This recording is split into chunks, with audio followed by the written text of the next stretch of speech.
Quería agradeceros a todos vuestro interés. El curso empieza hoy. Es el profesor Idel, es profesor de mística judía, de pensamiento judío, Moshe en la Universidad Hebrea de Jerusalén, aunque ahora está retirado y bueno, pues escribiendo más que nunca.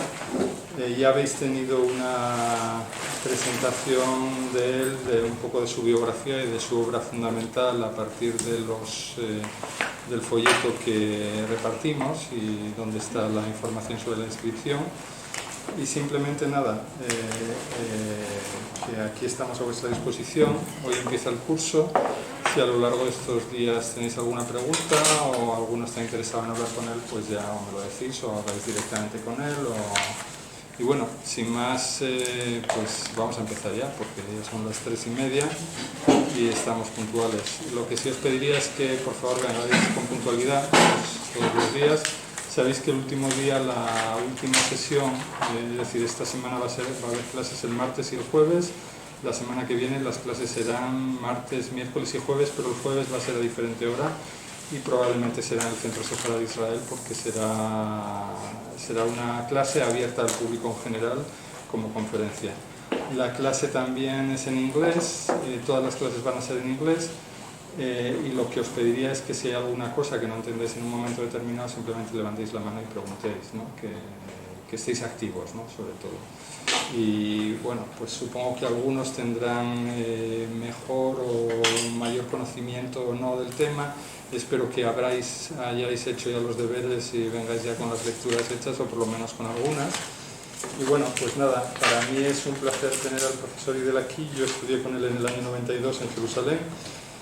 Y bueno, él es el profesor invitado este año del proyecto JMED, Jewish Cultures Across Mediterranean Europe, que es un proyecto que está financiado por la Fundación Rothschild y que nos permite hacer una serie de actividades. Algunos de vosotros ya habéis participado en actividades previas o bien años pasados con profesores que hemos tenido. El año pasado también tuvimos a una especialista en estudios religiosos sobre religión femenina, Ada Rapoport.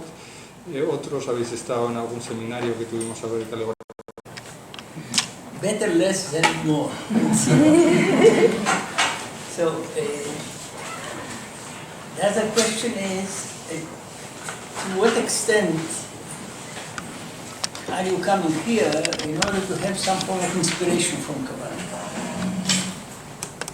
It's perfect. No, because it's not good to have it.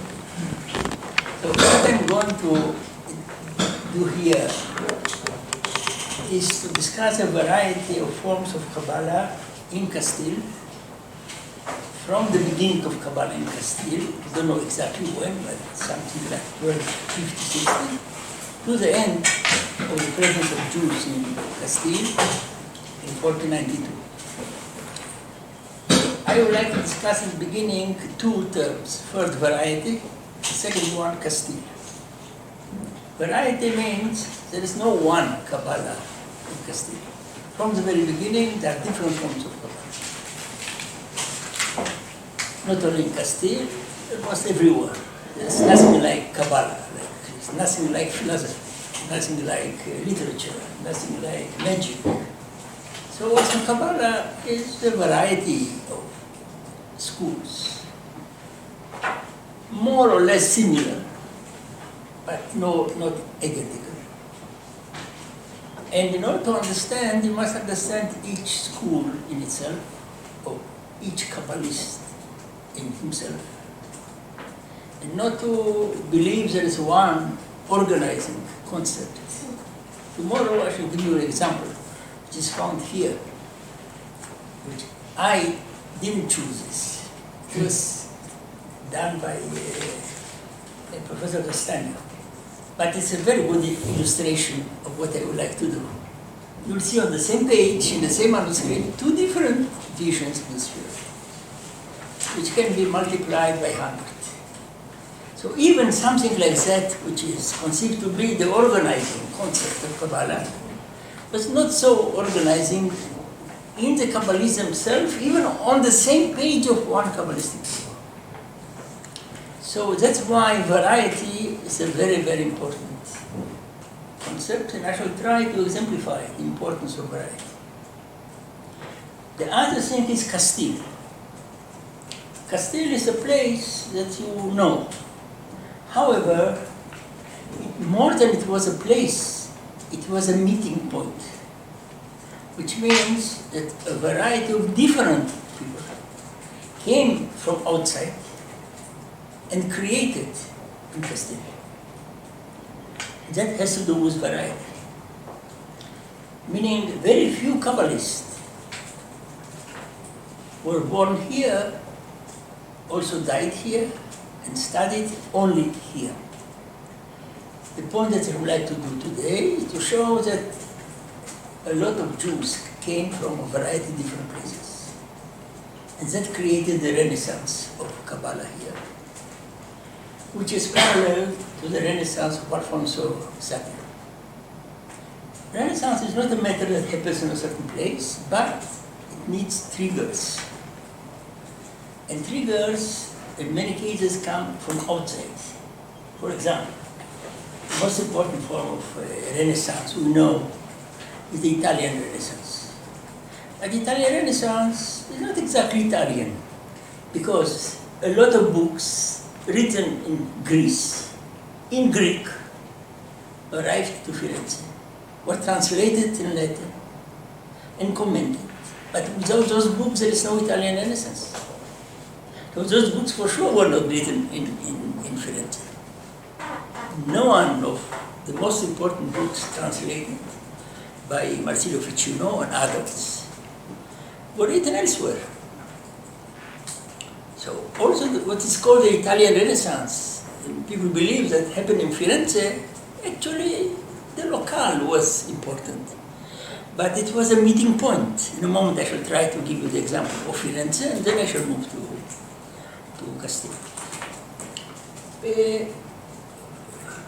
Greek scholars coming from the Greek Byzantine part arrived to Firenze because the Ottomans conquered the Byzantine Empire. There's nothing like evolution. It was an accident, an historical accident, which pushed people who knew Greek, brought with them manuscripts, which were translated by Ficino. And that is a part of Florentine Renaissance, but to a great extent just translation. Or commentaries written on the books that were translated. What is less known that in Florence, in the same period, a lot of Kabbalistic books were translated, written in Spain or in Sicily, and translated into basically Latin, but also Italian, but they were not written in Italy, or the vast majority was not written in Italy. So that material arising from outside. By scholars coming from outside, the translations were made to a great extent by a convert Jew, Flavius Mitigates, from Sicily, who arrived to Florence and made translations. So, two examples, people came with big corpora, don't speak small books, we're talking about thousands of pages, from outside. It happened in a certain place. For sure it happened because it was encouraged by a patron. But the people doing it, and I can go into more details about the Florentine Renaissance.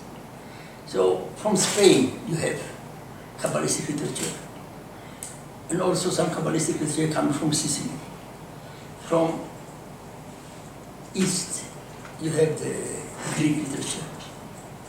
I can show you also from the north, Jews coming, Ashkenazi Jews coming from the north to Florence. They were the teachers of Piccola Venatola. Just to tell you the name, you'll hear the name. Yohanan Alemano, one of the teachers of Alemano, is not exactly, not a Spanish and not an Italian Jew, it's an Ashkenazi Jew. So he was one of the teachers of Pico, but much more that I cannot enter now in details. So that what happens in Florence, that's a meeting place from cultures coming from outside. For whatever reason, they cannot enter here with the Vico and Cosimo de' Medici. They gave the money to a certain extent, Pico paid a little bit. But the people doing it and the origin of the text is quite different. So that is the Italian Renaissance. That's true to a certain extent also to the Alphonsine Renaissance. Alphonsine Renaissance doesn't have Spanish sources. Maybe you'll tell me if I'm wrong. The sources are coming from North Africa, Arabic books, translated into Latin or Castilian, to a greater part by Jews who knew Arabic, who brought the manuscripts. And that is a great part of the intellectual emergence of the Alphonsine Renaissance. I wouldn't like to say there was nothing here, but the big translations were done from Arabic. So also in Castile we have something similar, and that I would like now to discuss more.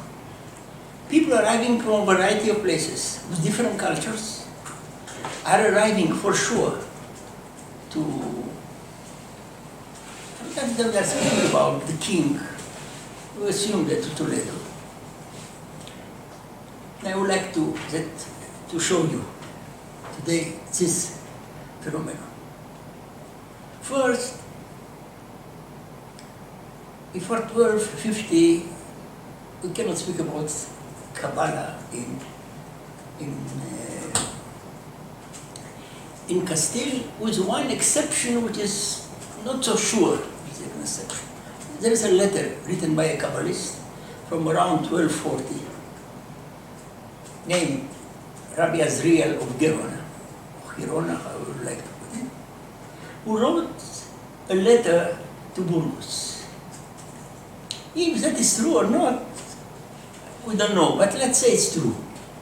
So that will be the first document, but not written here, but addressed to someone here, we don't know. But that's not Castilian Renaissance, that is Catalan Renaissance, sent by email. So before 1250 we don't have material written in Castile on Kabbalah. But there's a lot of other Jewish material written here, halachic material. But speaking about Kabbalah, in my opinion, there's not one single page written here. After 1250, which starts to parallel the Alphonsine Renaissance, we see people coming here. So I would like to give you some examples of people coming who know a lot about Jewish messages, Kabbalah, a variety of it, coming to Toledo or to the king. One of them is a Kabbalist that I wrote a lot about him, but not so much about his period in Castile, named Abraham Abulafia, born in Saragossa, but educated in Capua and in Barcelona, and only afterwards he arrived to Burgos, maybe Medinaceli. So he spent here maybe a year, 2 or 3, no more. But he is not a Castilian Jew. And when he arrived, he was already a Kabbalist. But he taught for a while someone whom I'm going to mention many times, Joseph Chikatila, who was Castilian, how to put it, in Wagner, and he remained here, and he is one of the pillars of Kabbalah in Castile. So Abraham Abulafia, for whatever reason, left Barcelona left first Capua, which was a very important cultural center, having a very important patron, Frederick II.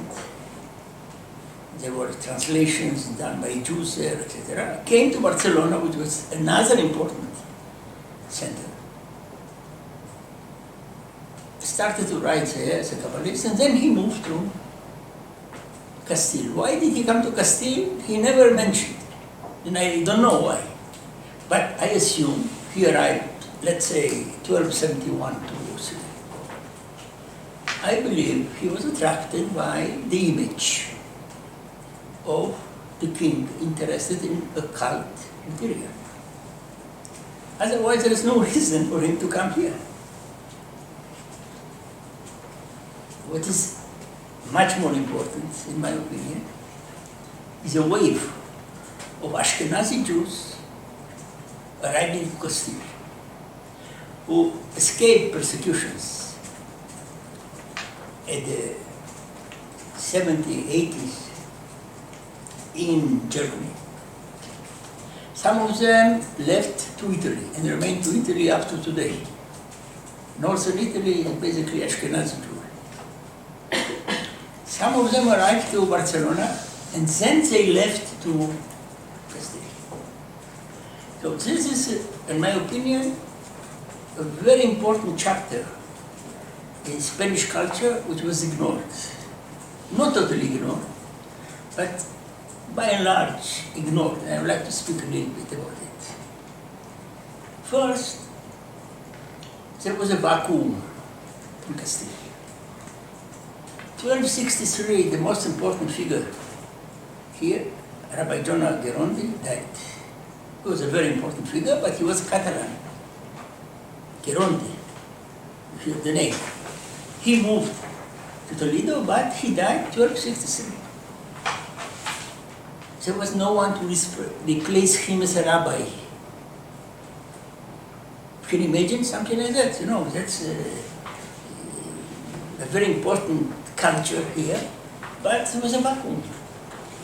That's why they hired an Ashkenazi Jew as, to call it so, chief rabbi of Toledo. Someone named Rabbi Asher, who arrived from Germany to Barcelona, from Barcelona to Toledo, and he remained here and died here and wrote here. And his sons wrote here books and changed, in fact, the Jewish Castilian culture. So that's an incredible example. I mean, someone coming from a totally different Jewish culture, not knowing for sure Latin, and for sure not knowing Arabic, becomes rabbi, and people didn't know what to do. And he was ruling according to Ashkenazi, how to put it, culture, which was not accepted here. And people asked him, told him, look, you don't know Arabic, and you don't know philosophy. His answer was, that is very important, I am proud of not knowing them. I'll give you an example, how big the difference was. He could learn. He was an outstanding figure.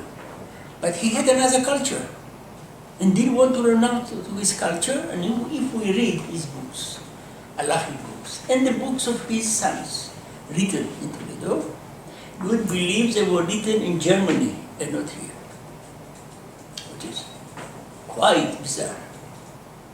So that's an example of someone coming from north. I shall try to explain why it's important for Kabbalah in a moment. And he comes with a different culture, changes the culture. In a moment I shall explain how here. And he refuses to adapt himself to the Jewish culture in Castile. So who is this Rabbi Asher, known as Harosh? That's the acronym. He is an important halachic figure, but the content of his books and of his sons has to do a lot with the form of esotericism found in Germany 2 generations before, what is called Hasidei Ashkenaz. He is, in a way, the representative of a mystical culture in Ashkenaz that we can see from his son's commentary on the Pentateuch, a long book. You wouldn't believe it was written in Toledo. You'll be sure we know the author that was written in Germany. No trace of philosophical culture or of Sephardi halakha. It simply doesn't exist. But what is even more important is the fact, not that they were passively resisting what was found here. They actively changed the culture in Castile. In a very important article written by a friend of mine who died many years ago, he claimed that in fact what this family, Rabbi Asher ben Yechiel and Rabbi Yaakov ben Asher, what they did, they changed the Talmudic culture in Spain. Which is in Spain? It's in the Castile, which was dominated by Maimonides. So, and people studied Maimonides and not so the Talmud. Maimonides was a surrogate for the Talmud.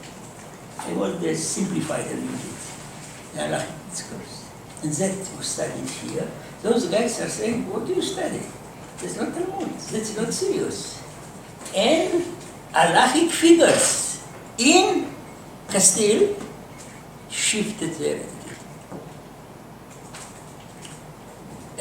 The son, Rabbi Yaakov ben Asher, wrote a codex, an halachic codex, very important, very different from Maimonides, which became the most important codex in Castile and even the 16th century. Among the Spanish Jews, Rabbi Joseph Caro, who wrote then the most important Medic context, is based on Rabbi Yaakov ben Asher. And the study started to be another type of study, to study the Talmud with all the commentaries, and that's a very big change, because Maimonides wanted to simplify the study and to displace in a way the Talmud. That's why the title of his book, halachic book, Mishneh Torah, means, meaning that's, I'm telling you, giving you another codex. Those guys created a counter codex, which is Ashkenazi, which dominated here up to the expulsion. So that's not a small change. That's a dramatic change. Like people who had a very clear position here, which changed the attitude in Castile. Another case, I don't bring you all the material, I can show you about this issue. But another case which is important for Kabbalah, in development Kabbalah, is a certain rabbi, which is not well known, named Abraham Axelrod of Cologne, Germany. He arrived to Barcelona. We don't know exactly when, but something around 1260, 65, maybe 1270. And he gave some form of performance. A performance which the rabbis in Barcelona highly appreciated, despite the fact they didn't like it very much. He gave some forms of sermons, which the way in which it was described, no one in our, how to put it, region can do something like that. That was said by the most important figure in Barcelona. And then it is written, and he went to the king. meaning to Toledo. So here I have another trajectory of someone coming from Germany, quite clear from what remains from his writings, not too much, is related to Jewish German culture. He learned a little bit about what happened in Barcelona, but he had a totally different attitude, which was remarked by the most important rabbis in Barcelona, Rabbi Shlomo Madre. We never heard something like that. This never heard something like that arrived to Toledo. I could discuss much more this issue then. This guy was someone who was described as a prophet. That's the way it was described. And later on, not today, I shall speak about the fact that in a certain moment, we have here prophecy. We don't have prophecy in Spain, Castile, or Catalonia. Up to the moment Ashkenazi arrived here. At a certain moment, prophecy means not exactly the biblical prophets, but some form of mystical experience. And we can see, in my opinion, some affinity between the arrival of the Ashkenazi figures to Castile and the emergence of prophetic experiences in Castile, which, in my opinion, can be best explained by material arriving outside Castile, like Abu Lafia also believed he's a prophet. But he started his prophetic career in Barcelona and not here. But in my opinion, he brought here material which could encourage prophetic experiences. Those are a few examples. There's no doubt. So people coming from Germany, Abu Lafia, coming from Catalonia, are Jews who were related to Northern Africa, who brought the manuscripts for Alfonso Sabio and translated them. And that's not exactly a profound Castilian issue, that books written elsewhere, translated mostly by Jews, not all, but roughly speaking, according to a great expert, the late professor Yom Tov Assis, he told me, he didn't publish it, that he believes 80% of the translations made in Toledo were done by Jews who knew Arabic and had connection to Northern Africa. So that is the south part. So what happened in Castile is a meeting point, which different cultures, which competed and created the background of the Jewish Renaissance. But to a certain extent, also the background of the Alphonsine Renaissance, because of the translations. But not only translations. I should speak a little bit more. But basically by translation. So let's imagine Toledo was a small place then, as you said today. So people coming there, they must be together. There's no place for them, but one small street. So for sure they spoke with each other. It's impossible not to imagine something like that. People coming with different languages and different cultures are meeting in Juderia there, which is something like smaller than this university, which they must speak with each other.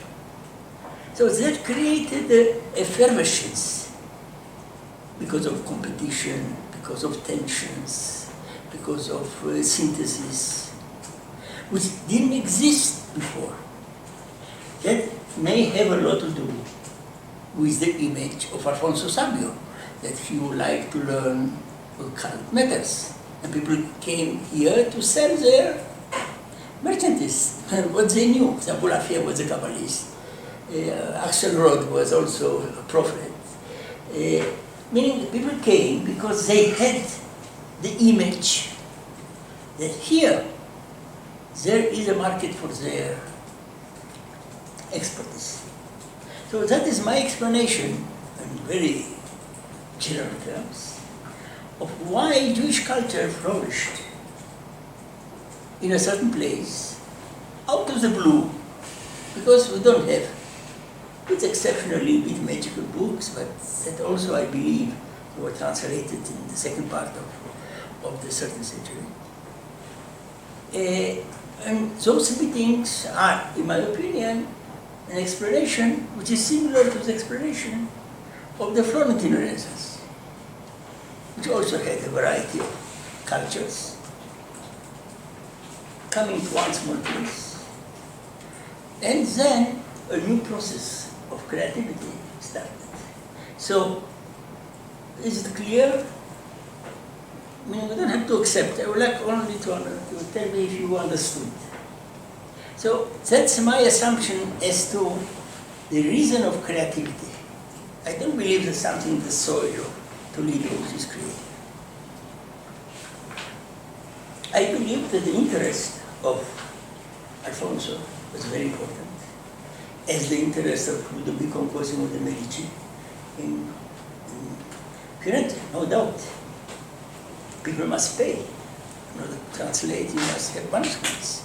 You must have translators. You must have the money. You must have the interest. There's no doubt, specifically, Alfonso. Like the Renaissance of Firenze is the Medici, basically, who paid the money for academy and translations, or Piccola Mirandolo, who paid a lot of money. So there is something specific here, but this specificity has to do with the person of Alfonso, like the persons of Ludovico and Cosimo de' Medici. It doesn't come out of the culture on the place. So, please. Sorry, but we are talking about the Jewish culture in general, or just the elite or the Orthodox? I think about the elite, because culture is basically created by elite. However, I'm sure there were different forms of Jewish cultures which were popular. I should immediately give an example. But also they were different. To give you an example, if you look in the place of magic, in Jewish Spanish culture, up to 1260, hard to find a reference. I'm sure there was magic here, popular magic. I have no doubt about it. But show me amulets, incantations. So not that I believe that people here, the Spanish simple Jews, didn't believe in magic. But I don't know what type of magic. However, if you go to Ashkenaz, you have a lot of evidence of magic. A lot. In the elite and in more semi-elite and popular culture. So, they also had another magic. Since you asked me this question, Abraham Abulafian is saying, look, I have seen thousands of incantations which he doesn't like, which he doesn't want to attack the Ashkenazi. But I'm sure that Ashkenazi material which arrived here and he didn't like. So for sure there's popular culture. But that doesn't mean that all the popular culture is the same. In the case of Spanish Jewry, magic had, which is a great part of the popular culture, had, in my opinion, whenever we shall find, a very modest role. Because the elite culture in 11, 12, 13th century, in Castile, Jewish elite culture, was philosophical anti-magical. in Gabirol, Maimonides, to speak about Maimonides who attacked magic. But also, they were influenced by Greek philosophy, with a strong intellectual tendency. And they for sure didn't encourage the popular culture, which I'm sure it existed, must exist, because there was no physician, you must go to someone. But we don't know. While the Ashkenazi culture was full with what we call superstition, magic, etc., and apparently it arrived also here. I don't say that changed the popular culture in Toledo, because we don't know too much. But the difference has to do with the way in which elite looked to magic. In Ashkenaz, magic was encouraged by elite. They have books telling stories in Ashkenaz, poor books. While in here, show me one book. So that's quite. The answer is for sure there was another culture, but I cannot speak about this culture because I don't have material. But if you, I'm ready to learn. If you're going to show me one book on magic, written by a Jew in Castile. I don't speak about books of magic coming from Northern Africa and translated, which is a totally different story. I shall speak about it later. I don't speak about translation. Translation is coming because Alfonso paid. It is a totally different form of magic than the Ashkenazi form of magic. So then the answer is, I simply, unfortunately, we don't know what a regular Jew did when he had a problem. And for sure there was some form of. In general, I would like not to enter this program. Ashkenazi culture is related much more to what is called Palestinian or Eretz Israel culture, while the Sephardi culture is coming, that's what historians are telling us, from Babylonia. It means there was a variety of cultures before they arrived in Europe. They were adopted in different way by Jews in Europe. And for sure there was something like a popular culture. So unfortunately I cannot tell you more, that we don't have. About Ashkenazi magic and popular culture I can speak a lot. Here there's nothing up to the moment when the translations started. But the translation is dealing with magic is an elite form of magic, and not a popular form of magic. I shall speak more about it. So, okay, so that's clear. In addition to those channels, Castilian, Ashkenazi, we have also other channels. For example, a very important figure who documented to a great extent what happened in Kabbalah here, arrived from Acre, which is, I don't know, it was Ashkenazi or French or Spanish, Jew by origin, simply don't know. But he was born in Acre. He studied in Acre. And then he came to Barcelona, but basically to Castile, we should speak about it more, named Rabbi Isaac of Acre. And he's for sure coming from Acre, but he played an important role, not so much by creating, despite the fact he created also, but by documenting what happens here. He's telling us, I was here, I was there, I spoke with a variety of people that we don't know their names from any other document. So he's coming not from Europe. And then we have one figure that I shall deal with him much more, named Rabbi Joseph of Hamadan. Hamadan in Persia. We don't know if it's true or not true. But let's say for a moment, there is a theory that indeed he came from there. Not only the name, the content. Oh, we have someone from Persia. And he created and wrote here. And we shall read a little bit next class about what he wrote. So someone coming from Acre, which is one type of culture. He was in contact basically with Crusaders, and inside of Acre was a different figure. And he was like a detective coming to see who wrote when and giving information, which he brought with him a variety of different ideas rather than found in Castile before. If this Joseph of Hamadan really came from Persia, so that adds a lot to the variety of what happens here.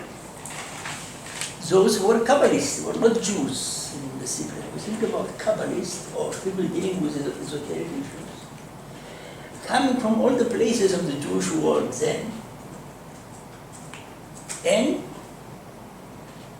living for a while at least here and creating here.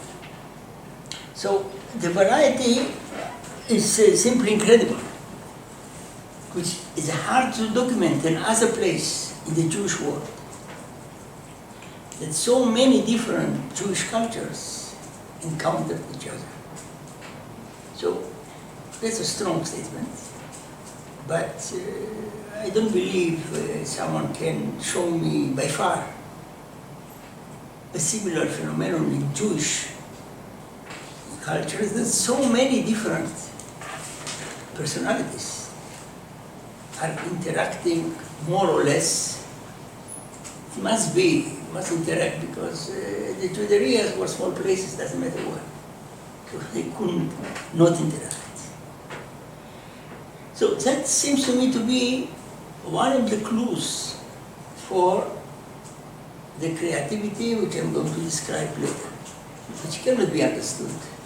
Why? So many people wrote so much in a short period of time. Here, more than any other place in the Jewish world, dealing with Kabbalah. So, on the other side, I would like very much to emphasize. One explanation is never true. There must be also other, smaller, in my opinion, explanations, which we don't know because they have to do with the personalities. Why people come here and go and so on. So we cannot say that Alfonso Sabio had an hypnotic influence on Jewish culture, because those people came for each of them for their own reason. It is true that they had, in my opinion, the image that is the place to come, even after the death of Alfonso Sabio, because the images are inertial. People believe that that is the place to go, even if Alfonso Sabio was no more. So that is how to put the framework of my discussion. And for sure I can mention also other names, other Ashkenazi names which you never heard, which arrived from Ashkenaz here, but so those are, how to put it, peripheral persons, which add to the image. Because if you have more Ashkenazi figures, that's one story. That's one. But if you can put together Alexander, Axelrod, and Dan Ashkenazi, and Rabbi Asher, and if you have more, the picture changes. But again, I wouldn't say that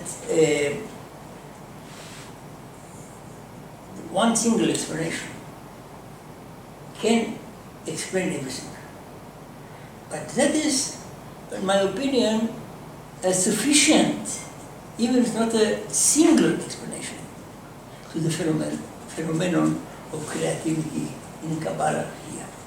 People creating Kabbalah here more than in any other in the period we're speaking at the beginning, 1260, 1320, more than in any other place in the Jewish world, in matters of Kabbalah. Okay, so now let me attempt to offer you a parallel, which is not Renaissance in Italy. Another parallel. Jewish culture, to a great extent, is conditioned by external forces. Not that there is no Jewish culture, there's a Jewish culture. But the elite was always attempting to show that Judaism is consonant to what the majority elite believes. I want to show you that actually what happened here is not so unique. If we start, and I give only some few examples, if we start with Philo of Alexandria. Philo wrote in Greek, deeply influenced by Greek philosophy, had a huge influence on Christian theology, which is someone who was Jewish, but his Judaism is a Judaism which is consonant with the Greek philosophers, much more than with the rabbis in Palestine in this period. So that's an example how a Jew, an elite Jew, he presented Judaism, I believe, he believed in it, in a way which is consonant with the majority culture. The majority culture has some form of spell on the Jewish elite. To give you another example, much more, better known, Maimonides. He is an Andalusian Jew, but his philosophy is basically Andalusian. Al-Farabi, which was not Andalusian, but he was very well known here, Avicenna, Averroes, which was Andalusian, that influenced his vision. He was a great halachic figure, but nevertheless, his philosophy of Judaism, if you can speak about one philosophy of Maimonides, was basically dictated by developments of majority culture, which was very powerful. And in a way, he complies with what is happening in Andalusia or later on in Egypt. So, not that he's less Jewish than others, but his creativity as an elite has to do a lot with his attempt to resonate with the dominant elite in a certain moment. Is it clear? I can go on and on. Averroes, Im Gabirol, Solomon Im Gabirol, a very important Jewish poet, but he wrote a book, which is a book of philosophy. If you read this book, you have no idea that he is Jewish. It is Neoplatonism, to a great extent that people didn't know that he was Jewish up to maybe 19th century, because it was translated in Latin. Original was lost. Hebrew translation was not known so much. So people, scholars, believed he was an Arab. Reading his book of philosophy, you can see how assimilated his thought is to Arabic philosophy. So it doesn't mean that he was not a good Jew. He wrote a very important liturgical poem, Keter Malchut, which is 100% Jewish. But on the other side, you have his book, Fondsvide, which actually you have no idea if the author is Jewish. So you can see another example. When Aristotelianism was important, as the case of Maimonides, he became Aristotelian. Im Gabirol became Neoplatonic. And that's going on and on. If you look to what happened to Spinoza, what happens to the Enlightenment, people like Mendelssohn and Hermann Cohen, you can see that this phenomenon is obvious, which means that, for reasons I'm going to explain in a moment, a Jewish elite in contact, doesn't matter what this contact means, with elite figures outside Judaism, created philosophies which are consonant with the majority. It doesn't mean they are assimilated totally. I don't speak about Spinoza. Spinoza is a special story because he was excommunicated. It was a great mistake of the rabbis there. Otherwise, you become a Jew who has a philosophy, a very bizarre philosophy for the Jews, but he was there praying in a corner in the synagogue. But he was expelled. So he was expelled. He finished his relationship to Judaism. But in other cases, with people who were not expelled, they could be professors of the University of philosophy, like Hermann Cohen, on one side, and be Jews on the other side. And that's also gone up to people like Levinas, who is saying, I'm a Greek philosopher, I'm writing Greek. But he was an observant Jew. So those examples show that, in fact, the creativity of Jews in a certain field, let's think about abstract philosophy, is determined by interaction with outside creativity. Why it is so, that I shall try to explain. Because the classical forms of Judaism had a structure, a mental structure, which was not welcoming to abstract thinking. Very bizarre that Jews today are philosophers and scientists, but that's a totally new phenomenon. If you look to the Bible or rabbinic literature, in the Middle Ages and up to today, there is another genre of thinking, which I shall attempt to describe, which was different from the Greek one, because we are speaking about different reverberations of the Greek philosophy.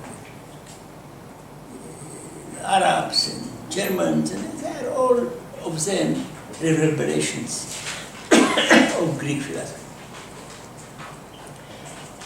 Rabbinic literature didn't like it because the main purpose of rabbinic literature is to create a society,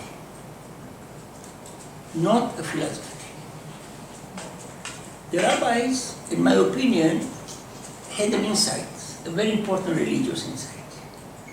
If you enter philosophy, there is never agreement. In order to create a society, you must renounce to it and create a way of life which can be shaped. You can give instructions how and when and what to do together. But if you start to speak about the nature of God and the nature of the soul and the nature of the universe, there is never agreement. Which means rabbinic literature refused to enter modes of thinking they knew, for sure they knew. Maybe part of them even accepted it on a personal basis, as their personal theology, but that was not a shared theology. It was not a matter of discussion in the Talmud or other form of Jewish literature. That didn't exist, not because they couldn't do, because they believed that's going to harm. Because that creates immediately attention, because your neighbor believes something different. And it takes too much time to convince him. So it's better to reduce, to renounce to it, and say, look, if you have a certain theology, it's your business. Oh, don't intervene. But don't attempt now to convert the other to your theology. So I assume the different rabbis had their visions, part of them may be influenced by Greek philosophy. But that didn't become a major religious issue in the community. So Rabbinic Judaism attempted to create a community, meaning people worshipping together, saying the same prayer at the same time together, and not thinking together. You cannot think together. So the idea was for the rabbis, in my opinion, that's true also up to today. Don't attempt to do the impossible. So for sure they knew there was Pythagoras, and there was Aristotle, and there was Plato. But what happened? Plato displaced Pythagoras, and Aristotle displaced Plato. And that's going up to today. Every philosophy is saying, the other philosophy is wrong. True? That is philosophy. So the rabbis apparently understood this insight, that when you enter the realm of the abstract, you can never prove. There's nothing like a final solution. And that's why the reason of the non-existence of Jewish philosophy, no one ever speak about Philo, up to a certain moment, is the rabbi didn't like it. They had another ideal in their mind, to create a society which can survive. Are the Greeks today the Greeks of Aristotle? Greek society disintegrated. Integrated with Alexander the Great, doesn't matter exactly when, but it's nothing like a society. So the rabbis had another major vision in mind. We would like to have a certain form of common way of life. And then you must renounce. You must renounce even to psychology. You know how many psychological schools are today. And that doesn't mean that Jews cannot make psychology, look to Freud. But that is a matter of immediately after Freud came also some few other psychoanalysts, and who knows today how many Freudian schools there are. The rabbis didn't write something like that. Aristotle, for example, wrote a book, De Anima, on psychology. But immediately there are commentaries, which no one knows exactly what Aristotle had in mind, because everyone has another interpretation. So they didn't write books on the cosmos. What is the cosmos? The rabbis. Because it was not important for creating a society. So this is the reason why certain elites, which were in contact with other elites, had to create some form of corresponding Judaism, which is abstract, which was never became official theology. Never. Despite the fact Maimonides attempted, it didn't work. And that allowed the fact that there is a common way of behavior, allowed to different Jewish thinkers to create their theology. Meaning, from time to time, this theology is a little bit influenced by Judaism, like Levinas, for example.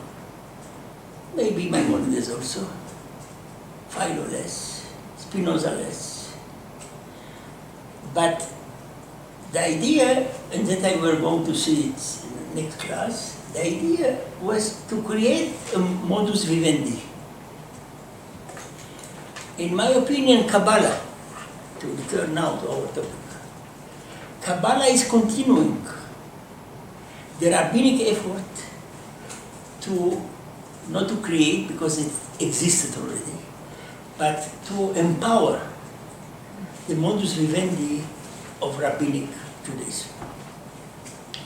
So that's why Kabbalah doesn't have a theology, including 10 Sfirot, nothing like it except, shall speak the day after tomorrow, but they didn't have a theology of Kabbalah. If someone is writing something like that, and many people wrote in such a way, that's stupid. The Kabbalists were interested much more in giving a certain sense of their modus vivendi by using whatever theology you can imagine. Because it was less important in itself, the theology. But it was more important on how this theology explains to you what do you do in any case, which philosophers were less interested in it. So Kabbalah is, from this point of view, I would say all the Kabbalists, but I cannot enter in such a discussion here, was interested much more in how to explain what the Jews were doing in any case, but giving a new meaning which amplifies the importance of the modus vivendi, rather than offering a theology which is existing in itself as if it is sufficient. So that's why there are different forms of Kabbalah, because the different Kabbalists came with different schemes to explain what people are doing in any case. Because they didn't sanctify or canonize one form of theology. They came from the, when I should speak about Castile, for example, here, he changed his mind, I don't know how many times. He's seen something more interesting, so he wrote another type of Kabbalah. And he's not alone in Castile, because it was not so important to sanctify the theology, but to give you another angle of understanding what was important for him, and that is the modus vivendi. So that's also clear. I'm afraid that you understand or you accept so easily everything. So if we look at to the variety, it's not that there's a variety here inherent in Castile. The variety emerges out of the meetings of different people who had something in common. They have something in common. In common was a certain rabbinic way of life that was shared, despite the differences with Ashkenazi. But given the fact that they have this common denominator, they could come with new theologies and meeting someone on the street, having another theology, who would think, okay, that's very interesting, then let's integrate it. Because there was it was not canonized, there was no pope to tell you this theology is good or bad. So people played theological games, but they were very serious about what they were doing rather than what they are thinking. So, in a way, that's a continuation between a very ancient division between a performative religion, which is the biblical rabbinic days, versus a mental form of religion, the Greeks, which were struggling all the time in Mediterranean up to Germany and Paris today, about what is more important, what do you do or what do you think. Philosophers will tell you what do you think is more important. Rabbinic Jews will tell you what you think, that doesn't matter, that's your problem. I'm very interested that you will come to the synagogue at a certain moment in order to have a call. That's more important. And you have another vision, that you have a personal story that you are not interested in. So Kabbalah is, in a way, an attempt to mediate between the very mentalistic attitude of the philosophers and the more performative vision of rabbinic literature. Those two are different vectors. I don't want to say opposing vectors, but for sure they are different vectors. And Jews, the Jewish elites, had to navigate between one pole and another. Someone who went too much in one direction, like Spinoza, found himself out. Levinas, for example, he understood, he would like to remain Jewish, so he's saying, I'm writing like a Greek openly. But he was studying Talmud like an Orthodox Jew. So here we have Kabbalah is in the middle of this form of mixture, synthesis, oppositions, how you like to do it. Because you were Kabbalists, we're telling you, look, forget about theology. Theology is in any case wrong. In any case it's wrong. So what happened here, in addition to the tension that is found between performative and mental, we have here a variety of mental religions, which were Andalusian, material 10th, 11th century. Pseudo-Pentecost, a variety, and then Aristotelian, Neo-Aristotelian, Averroes and all the others. They remained up to 13th century. They were found in Spain more than in other places. Not because of Spain, because Andalus was Muslim, and they had some form of access to knowledge, which was not exactly Spanish. And that's what happened. What happened here, we have in a certain moment a confluence of different visions which created a variety of Kabbalistic renaissance, which is not paralleled, and I would like to emphasize, in this period, by legalistic literature. You don't have almost up to the Ashkenazi who came, wrote in 1310, 1320, but after Gerondi, 1265, you don't have a creativity in matters of halakha. You don't have almost a creativity in matters of philosophy. You have someone, Shem Tov Halakera, where you can see how much philosophy is found. But he was not an influential figure. So it's not true that in all other domains of creativity it was creative. You can find literature, for example, a little bit more. A little bit, not too much. Poetry, for example. But it cannot be compared to Gabirol or Idel. In the 17th century, we have nothing parallel to what happened even in Spain. So we don't have a renaissance of poetry. We have, to be nice, some form of epigons.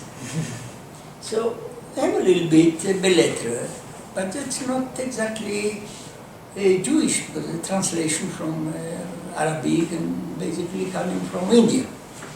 So a little bit translated here, it's Hakim Sabullah.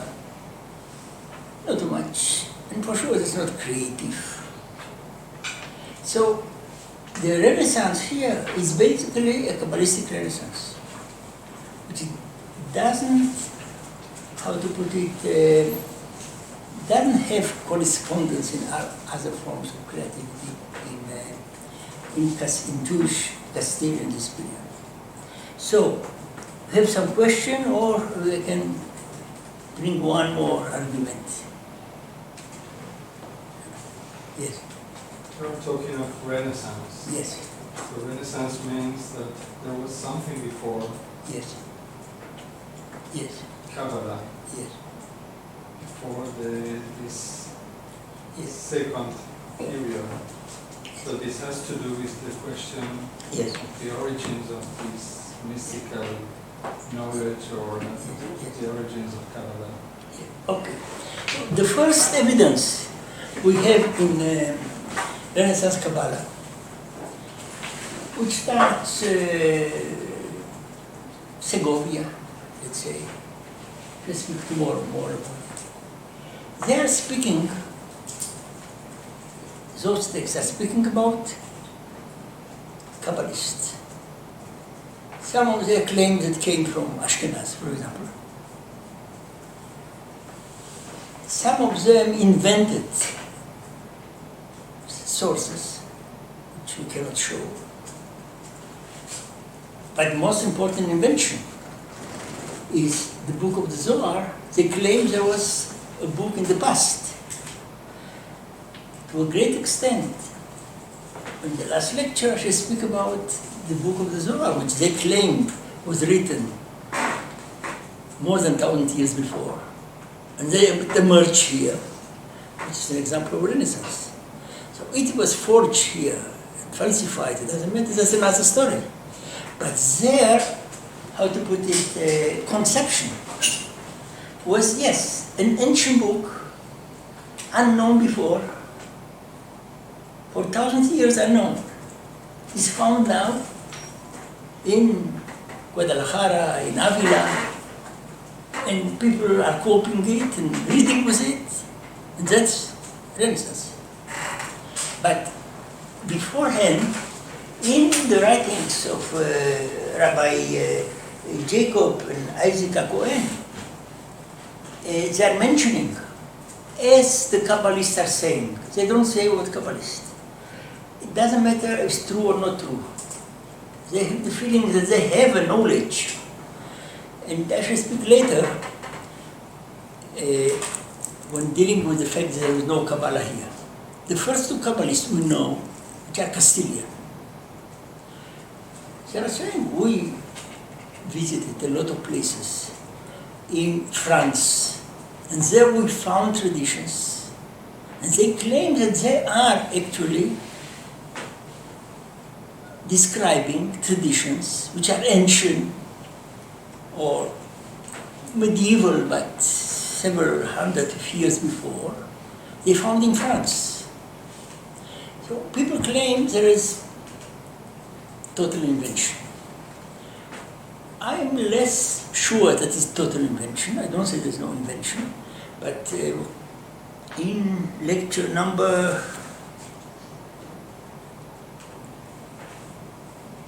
4, I shall speak more about why I believe that not everything they are saying must be an invention. My assumption is that their visit in what is called today France indeed was important because they found their theories, which can be documented. They are early, much earlier, and found in 12th century France. Which means that without attempting to say there was no forgery, for sure there was forgery. But it doesn't mean that everything was a forgery. The fact that we don't know too much about Jews in a certain period doesn't mean there was nothing here, nothing in France, for example. To give you an example. Look in all the histories of Jewish cities. You are not going to find discussions of 9th century Archbishop of Lyon, Agobert of Lyon, describing Jews there, having bizarre ideas. Bizarrely enough, those ideas return in Castile. So they were documented in Lyon in the 9th century.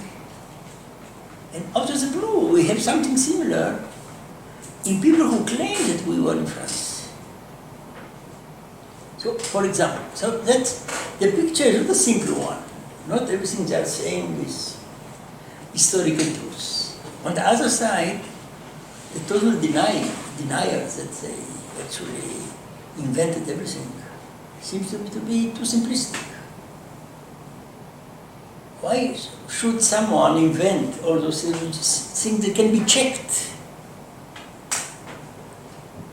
But more important is the fact that the book of the Zohar is imagined as an ancient book. And this imagination was accepted, not by everyone in this period. I'm going to speak again about it.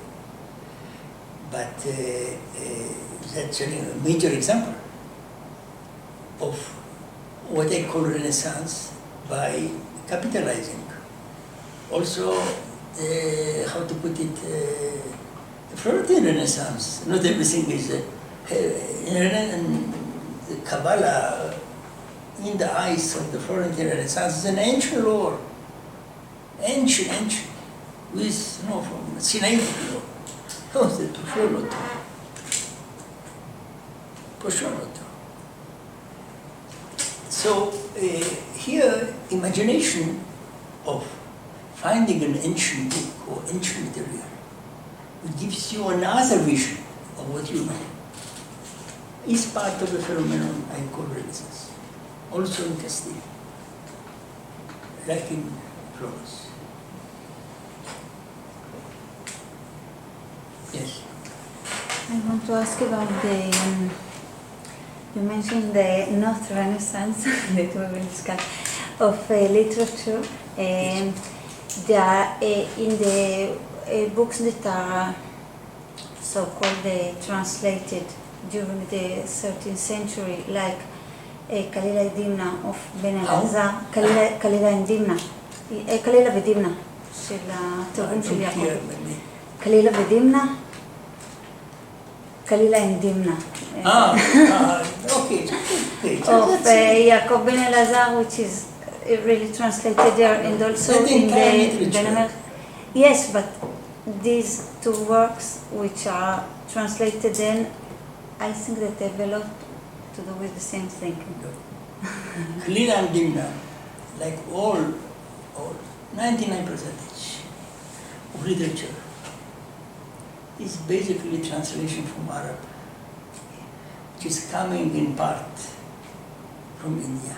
Mm-hmm. And the Jews wanted entertainment. So they translated. Kalila and Dimna is one example. Proverbs or Sindab, or he can give you a whole lecture. I mean, those literatures were known. They were important, but they were for sure not invented by the Jews in Spain. Of course. What I wanted to ask is, because Kalila and Dimna of Ben Elazar is a long part of philosophic part. Sure, And the Ben Amelech of Avraham ibn Chisdai of the same in Barcelona also, and this kind of thinking has to do, I think, that has to do with what you are talking about, and also what she talked about this culture, Belletter, popular. as I put it, is coming from Arabs, translated from India. The Indians didn't write Belletter.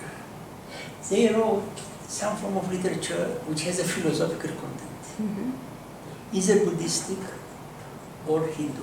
Mm-hmm. But that is veiled in the way, it's not a book of philosophy, but it has a philosophy. But people can read it as literature, and they didn't have to discover the philosophy, despite the fact there is a philosophy there. So that is found in Proverbs of Sindab, and that's found in a lot of literature translated in Hebrew. And consumed. But in my opinion, most of the people didn't understand the Hindu philosophy or the Buddhistic philosophy which inspired those books. Despite the fact there is a philosophy there. That's no, I can elaborate about it. That was known even among the Kabbalists. For example, two Kabbalists, Yitzhak Sahula and Moses de Leon, they polemicized out of the blue with a theory if this world is a dream or not. And for sure this is not a dream. This world is real. There's no doubt a polemic against Maya, that world is illusion, which arrived via this literature to them, and they rejected it. So I don't say that's only Belletter. This Belletter had a background, but this background faded with translation in Arabic, with translation in Hebrew. And the public were interested much more in the narrative rather than the deep philosophy. But in the case, which I give you this example, of the Maya, they say that's not true. That world is not a dream. To say world is not Maya, which they found in this literature. So For sure there is a content which is beyond the narrative in those books. But they weren't intended to transmit a philosophy.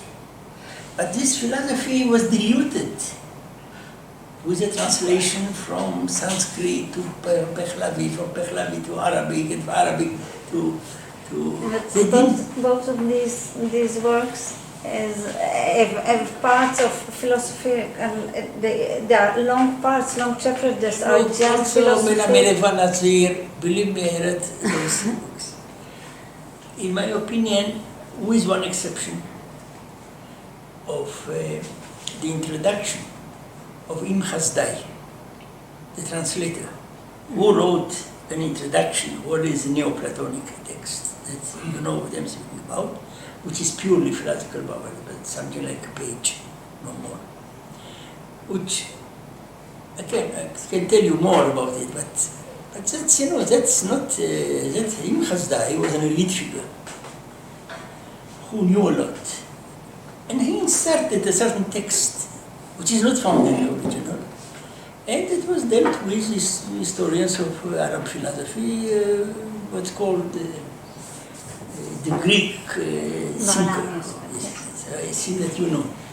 But I know also this text. That's not the story.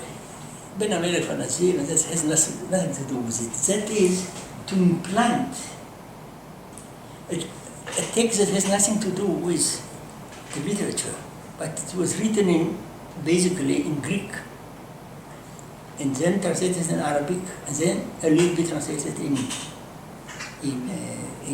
Hebrew, which is studied by whom? By historians of philosophy.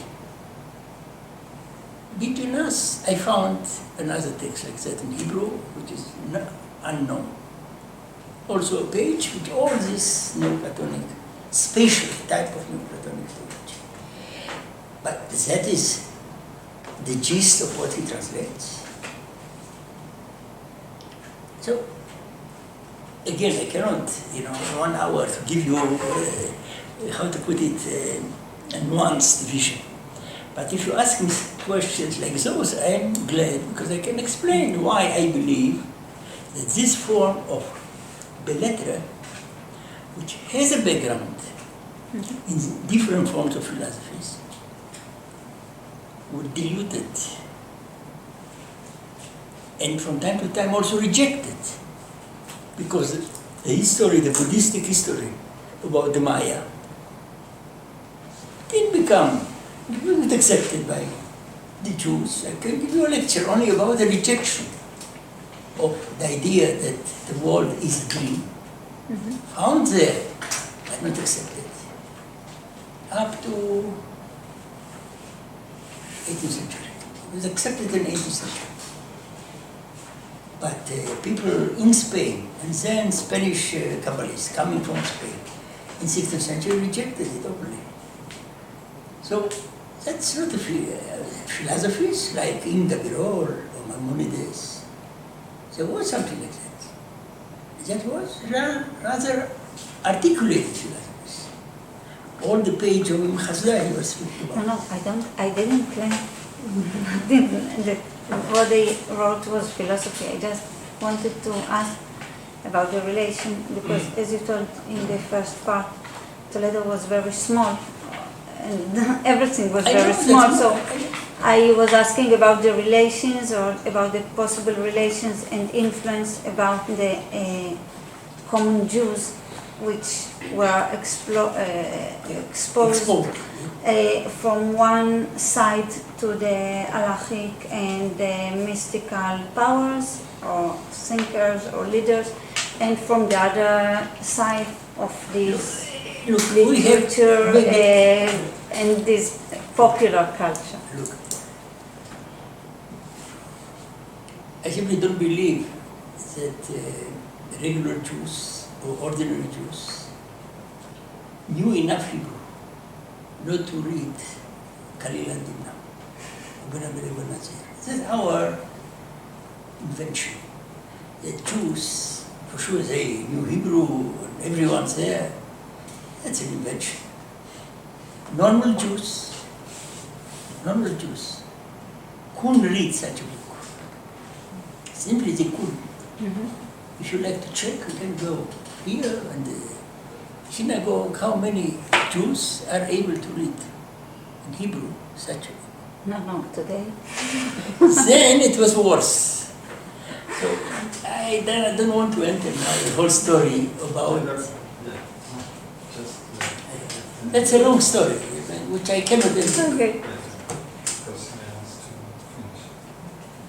Yeah, Can continue. yeah, that's. No, you can continue. Okay, meaning when your question assumes something which is widespread. It's called the Jews are the people of the book. They are reading all the time books. Believe me, I have seen several communities in my life, Orthodox communities, including myself, which we couldn't read a book in Hebrew. It's, that is a fantasy. That's a fantasy. Let's say a small part, I don't know how small, because it depends place and time. Could read, but no, that's not popular culture. That is relatively high culture. Not only Kabbalists, but that is not popular.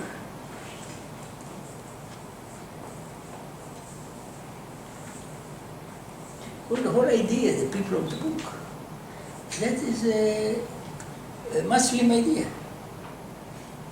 It's not a Hebrew term, there's nothing like a Hebrew term for the people of the book. That is an idea taken from outside and some form of, how to put it, very simplified understanding of Judaism. In this period, Spanish Christian people could read books. Couldn't read books. They didn't have books. Couldn't read books. It's also the Jews. It's no difference. Maybe they knew a little bit more Hebrew for a short while and then they forgot it. That's all.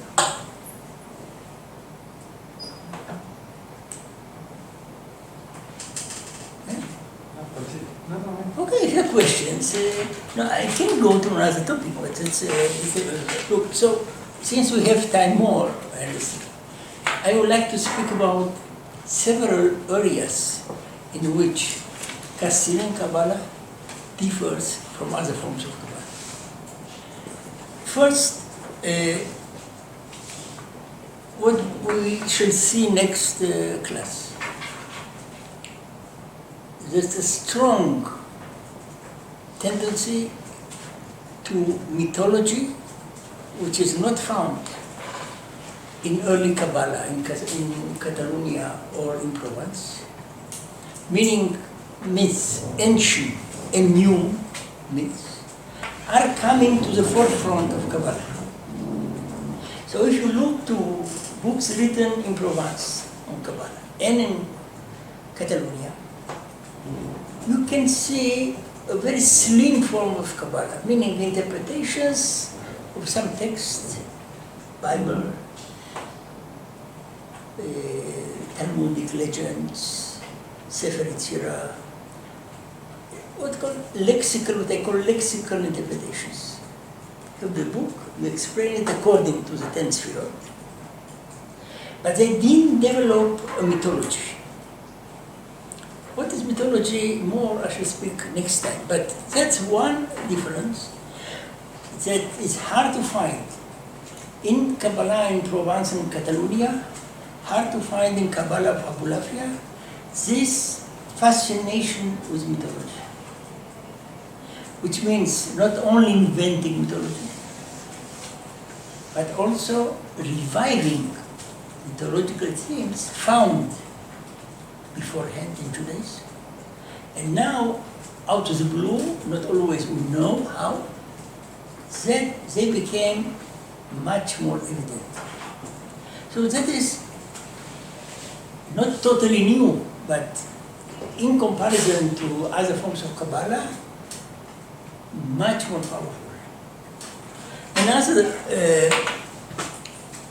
Another development is Kabbalah became eroticized, meaning erotic themes are moving to the center of Kabbalah, while earlier they were marginal, if at all. That we are going to, meaning I prefer that you read rather than telling you the whole story. For the next time in my book on Kabbalah and Eros, you're going to find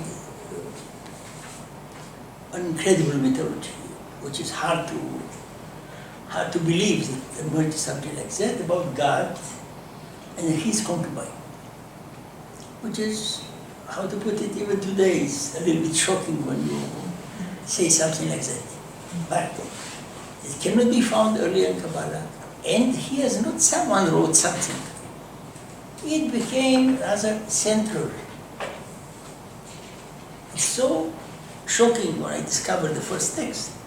I told a friend of mine who told a very important scholar, he couldn't believe that this doesn't, a scholar of Kabbalah, that doesn't exist something like that.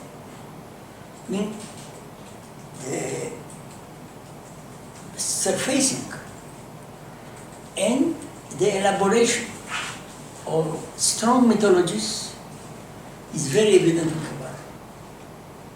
In Castile, in comparison to what we find earlier. Earlier, meaning up to the moment Castilian Kabbalah started to have an impact, and then for sure we have it more.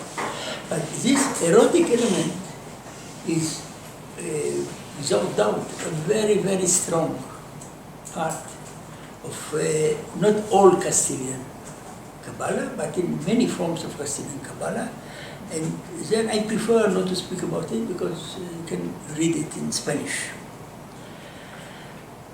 Another issue which becomes more and more accentuated in Castilian Kabbalah is Messianism.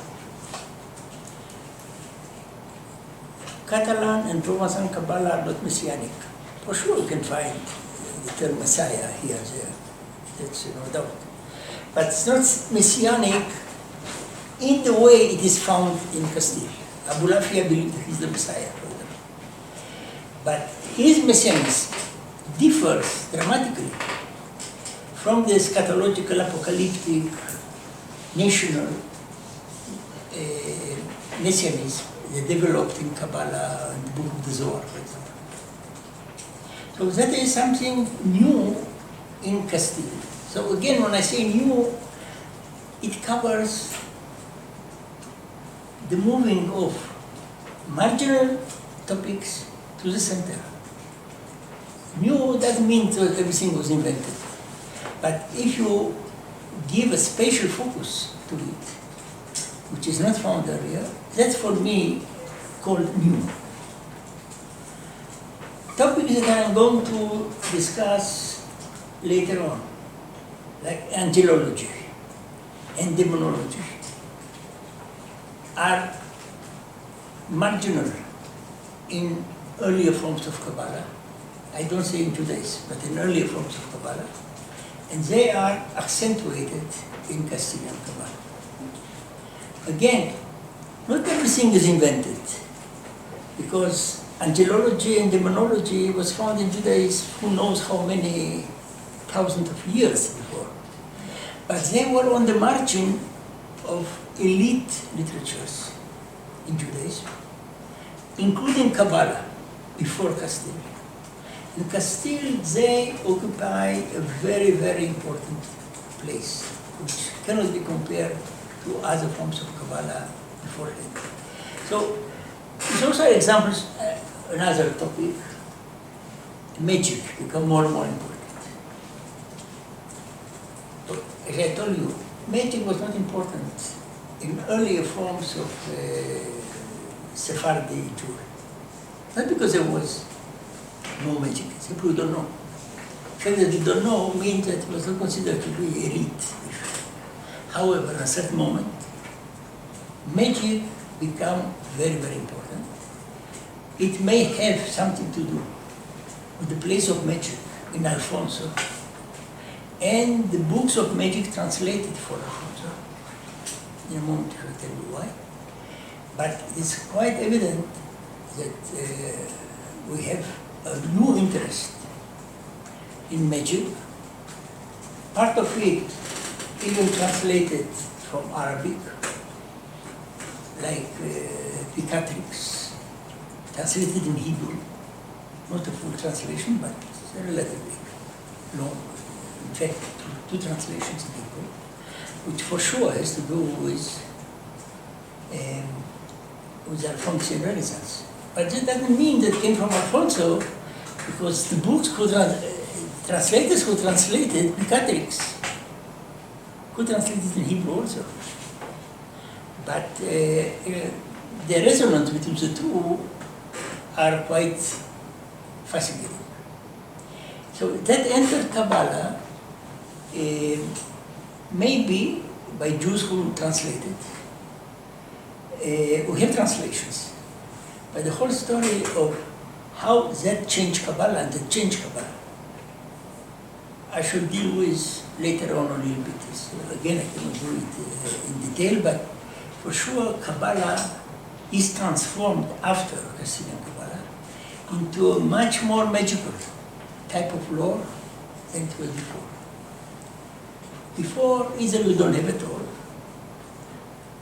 magic in Kabbalah and spirit, or you have polemics with magic, like in the writings of Abraham Abraham. Believe that is the stupid, if it doesn't have an effort, it's nothing. So in a certain moment, we have the emergence of what is called practical Kabbalah, which is another nice term for magic, a magical Kabbalah, which had a long history, which should be written, still not investigated enough. Meaning sources coming from the Alfonsian Renaissance, also from Ashkenazi magic, can be discerned in Kabbalistic writings in Castile and afterwards, but including in Castile. For example, out of the blue in Castile, you can find Ashkenazi magic, which is different than the magic of Picatrix, which is another type of magic. It's the magic related to astral bodies, which is a totally different form of magic. While Ashkenazi magic, which can be documented in Castile, has to do much more with divine names, incantations, much more vocal magic, which is different from many points of view from the astral magic, hermetic magic at the court of Alfonso Sabio. On the other side, the situation is a little bit more complex because one of the translations, maybe the second most important magical translation is there, after Picatrix, that's a book named Sefer Aziel. Sefer Aziel, for sure, the name is a Hebrew name. It is astral magic, but there are also other forms of magic in the same book, which for sure come from Hebrew sources, and they are put together in a way with the astral magic found at the court. And that there are two articles about these issues written by a Spanish scholar. So the situation is a little bit more complex, but the fact is it's translated and known here and not in Castile, and not in Catalonia. In Abulafia for sure wouldn't accept it. So here there are developments which are dramatically different from what you can find in the other forms of Kabbalah, or developments which are rejected even by Kabbalists, not only by other Jews. So the third point, which seems to me important, is that in Catalan Kabbalah, and to a great extent Provençal Kabbalah, those are Kabbalah, forms of Kabbalah basically, again, related to first elite, they call first elite means someone who is a rabbi and has a prominent role in Jewish society. That's why I call it first elite. Kabbalah is found among people like Nachmanides, his students. They are first elite. In Castile, you don't have first elite. And for sure, there's no Kabbalist who can be first elite because there's no first elite. So here, we have a variety of people who are elite figures. They can read, they can write Hebrew perfect. But they are not halachic figures. They didn't write one single halachic book like Nachmanides. They are not important in the society. Maybe is one single example I should speak about it, Todros and Joseph Alevi Abulake. But most of them are secondary elite. They are elite because they are well educated in Judaism. But they don't have, how to put it, the status that Avraham ben David in Provence was a major halachic figure. And he was a Kabbalist, Nachmanides, Solomon Maderet. These are the most important halachic figures, and they are also Kabbalists. For them, Kabbalah was a surplus. Their status was secured by their being legalistic figures. The Kabbalists in Castile had a very, how to put it, not they didn't know at all rabbinic literature. Sure, they knew different degrees, but they didn't create rabbinically speaking. That's why I call them secondary elite. So Kabbalah in Castile is related to creativity, and again I should speak more why it's related, of secondary elite, who put Kabbalah on the forefront. For them, the only way to be known is by creating Kabbalistic writings. While in Catalonia or in Provence, those people were great figures without any connection to Kabbalah. Kabbalah was, they put it, a surplus. Figures like Joseph of Hamadan, Chikatila, Moses de Leon, we don't have Kabbalistic halachic writings. They are not rabbis in a certain place. They are not rabbis despite the fact we put term rabbi before their names in our writings. But you cannot say he was a rabbi for him.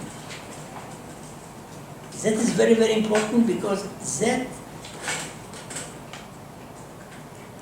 freed their type of imagination.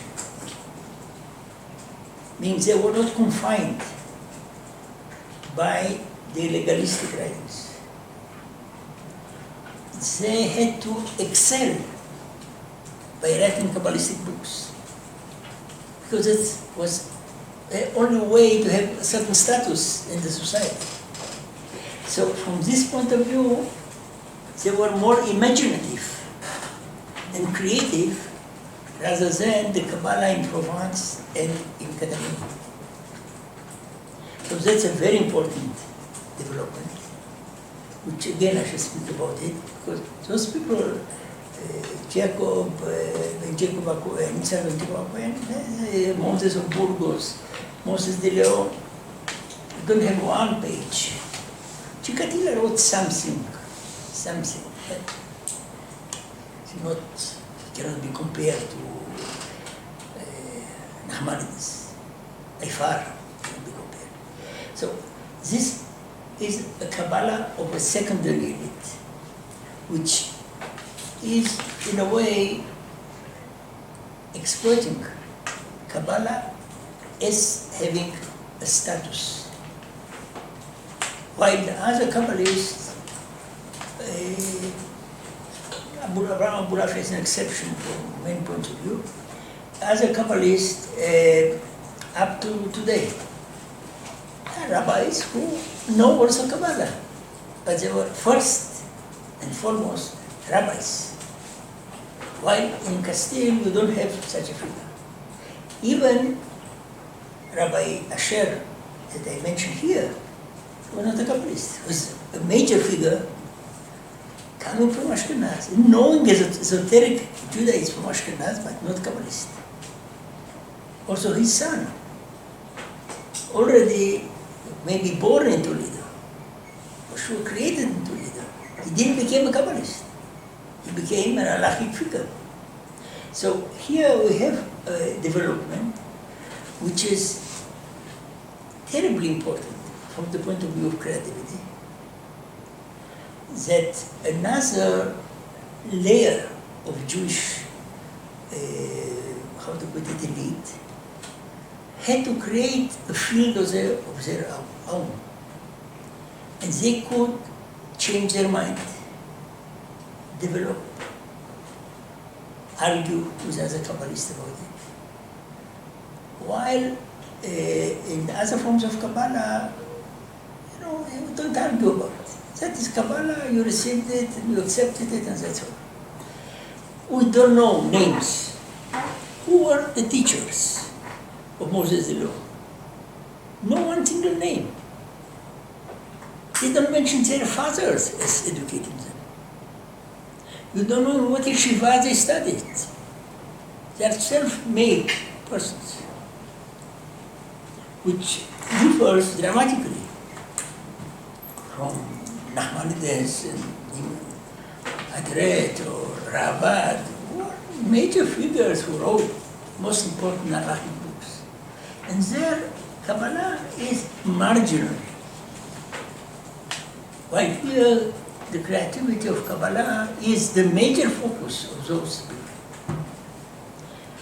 So, you have some questions about, or that's... If there is time, I would want to make a question. I would want to go to the beginning of your. To the beginning? I would like to go for a moment to the beginning of your explanation, because you said at the beginning that Castile was some kind of, you use the metaphor, market for the Kabbalists to bring their ideas. Yes. I have only learned about Kabbalah at university, and I learned that Kabbalah was something very secret and something for people that was very ready. So I would like to know if that's only one part of the Kabbalah, and what you're talking about is another part of Kabbalah that can be shared. Very good question. Believe me, the people who are speaking about the secrecy of Kabbalah more, those are people in Castile. What do you mean secret? Secret was only I know. This is the market. I told 2 minutes ago, no one mentions the fathers, the teachers, the yeshiva. So from where those secrets are coming? So there are secrets they created, as I told you, creativity. They are using the language of secrecy found in Kabbalah before, but they don't validate it. You don't know from where it comes. Okay, so tell me, who told you all this? So that I call market. Market is when you come, you say, look, I have a thing that only I know. That's a secret. You say, look, I have a secret of Nachmanides. I can go to another student of Nachmanides and ask him, maybe you'll tell me. But if you say, it's a secret, you cannot go to the secret by the people. Now, Chikatila, Abu Lafia, Moses de Leon are speaking about secrets of Kabbalah 10,000 times more than other Kabbalists. Because that is nice. People want secrets. So they are speaking about secrecy. But those are secrets which are invented. From time to time you can see it's invented. Invented ad hoc. So the answer is, as I started at the beginning, there's nothing like Kabbalah and secrecy. There's indeed a politic of secrecy in early Kabbalah, and a policy of secrecy later on in Safed. But there are a lot of people saying that's a secret, because that Kabbalah is secret. But you don't know what is the source of the secrecy, and it's very, very, very plausible. that is related to the market. So that's no contradiction.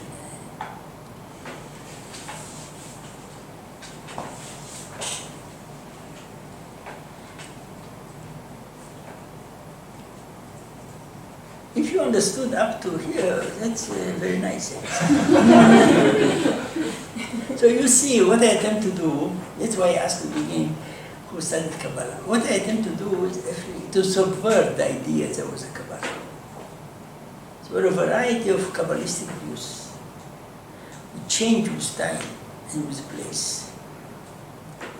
Like any other forms of intellectual creativity.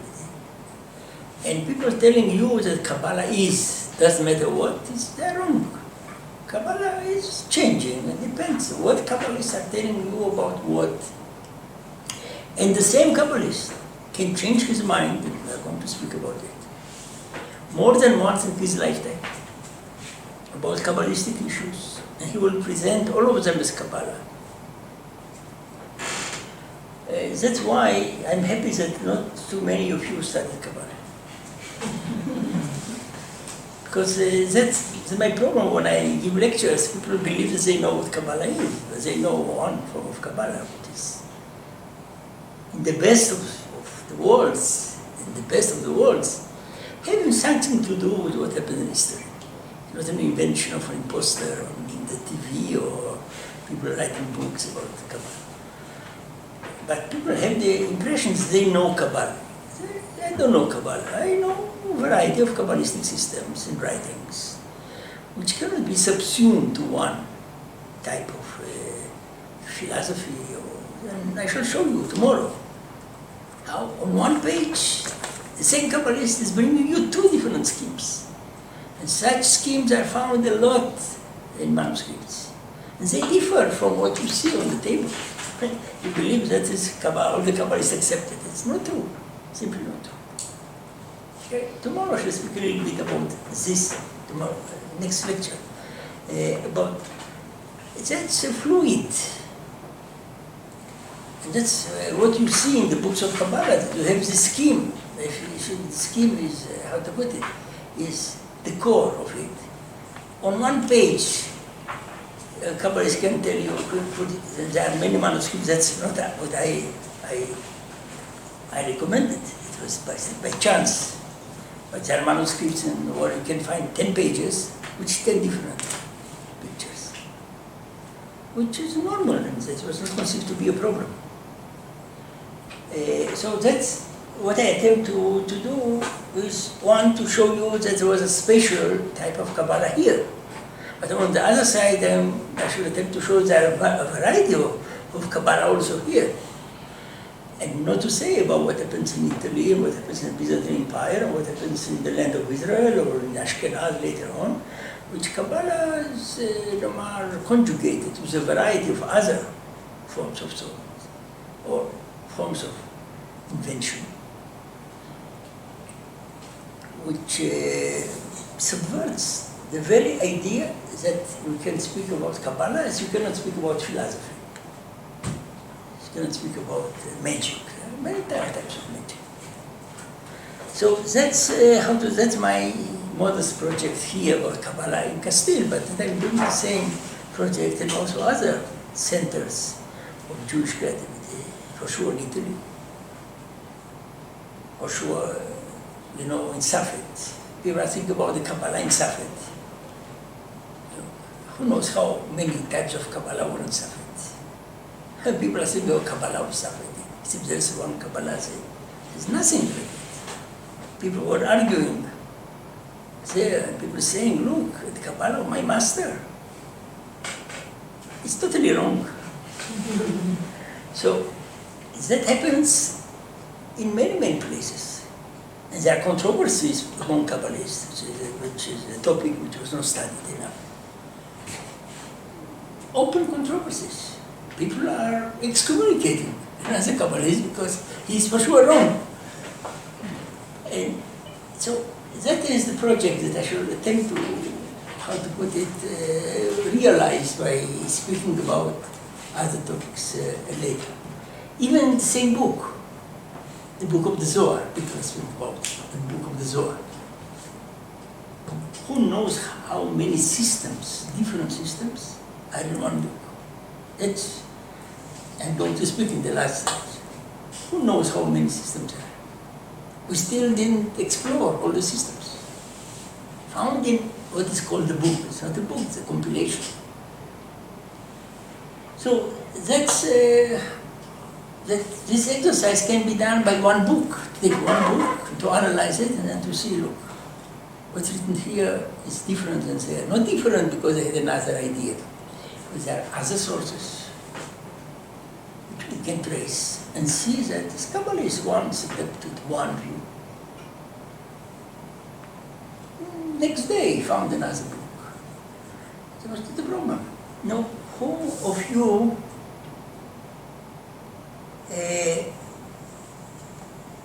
wrote about the first book of Enoch? You. To give you an example, the book of the Zohar is considered to be the invention in Castile. The book of Enoch, the first book of Enoch, not known, not known in Hebrew, not known in Christian, Catholic Christianity, known a little bit in Orthodox Christianity, a little bit, but basically in Ethiopia. I don't know how much time I should have in the last time. I believe the book of Enoch, 1, was known by the Zohar. How? We don't know. But I think about precise views, not the Enoch is mentioned. It's mentioned in the book of the Zohar 100 times. That's nothing. I'm speaking about the influence. Out of the blue, without knowing how. Ancient books arrived. We don't know how many. And you have out of the blue another demonology, another angelology, which is not found earlier in Judaism, in rabbinic Judaism, but found somewhere in Jewish texts, which arrived and we don't know how for the time being. That's just an example because I've seen that books which Kabbalists claimed they read, and that was conceived to be an invention. Say, okay, that he for sure didn't see this book. That cannot be. No one has seen it. Slowly, we are changing our minds about something like that. It doesn't mean that there is not a lot of invention. But this invention from time to time has also sources. And some form of sources arrived to Castile. Maybe to Catalonia, but the Catalonian rabbis were not so interested in it. Again, I cannot enter in details. But here, people were a little bit more mind open. And so, what the problem is, the book of Enoch, for sure it's a Jewish book called the book of Enoch. And they have names of angels. So why shouldn't they be Jewish? What's the problem? Even when that was translated by, it doesn't matter what translation. So you can understand that we only started to study Kabbalah. It's not that we know the history of Kabbalah. We started, how to put it, we are at the very beginning of the beginning of studying Kabbalah. And this example of the book of Enoch is a good example. Sholem, most important scholar of Kabbalah ever, wrote all the time the book of Enoch is part of the celestial library. What do you mean? The library found, the Kabbalists didn't see something like that, they invented. That's found only in heaven. You didn't see it. At the end of his life, in 1976, a book was published, that for sure you know, of Joseph Milik, with Aramaic fragments of the book of Enoch. Sholem read the book and was astonished. He wrote a note on the margin. The Zohar quotes verbatim from the text in the cave in Qumran, That's what Sholem wrote with his hand. It was, the similarity was so shocking that someone whose career was built on the assumption that everything is medieval invention changed his mind. He didn't have time to write about it more because he died. He didn't read in the same year. He read 2 or 3 years later. He died in 81. So out of the blue is writing something which is simply incredible that he can write something like that. The book of the Zohar is quoting what is found in the cave in Qumran. You can imagine something like that. For sure, the book of the Zohar is not dependent on Qumran. It's dependent on something else that we don't know. But that I should try to discuss it. The complexities are so great. The literature is so huge that scholars only start now to study. It's room for a lot of scholars to write for forever about. Still in Castile, there are a lot of texts unpublished, unknown to scholars, found in manuscripts, not described. So that's why, whatever I'm telling you for sure, in some 10 years, it's going to be different. If I should be invited and be alive in 10 years, I should tell you another story. Because we are in the process of coping with a very complex type of literature, which, how to put it, doesn't have a vertebral column, something which is repeated all the time. And you cannot say, because I know his writing, I can extrapolate what he will write in another book. You cannot extrapolate. Kabbalists are changing their mind even in the same book. So that's another type of scholarship that must be invented to deal with something like that, which is not dogmatic, not theological, but having to do with much more with imagination, which is a little bit closer to literature. And only in such a way we can understand something about it.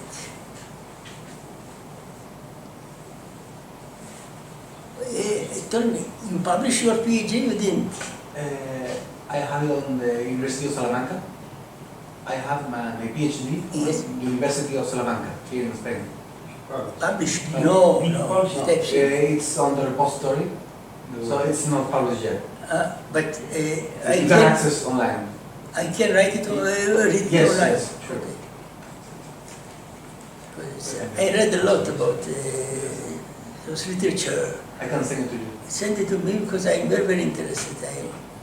I have a whole book about it. It's unknown text. So just an example, Book of the Zohar is full with angelology. Full. Not studied. There's no one single book about angelology in the Zohar, for example, or demonology in the Zohar. Not studied. If you go slowly, you read the huge literature. I assume that you know it's a huge literature about those issues.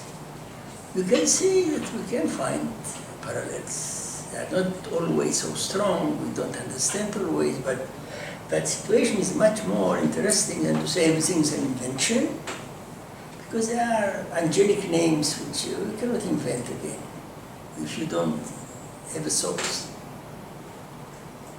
And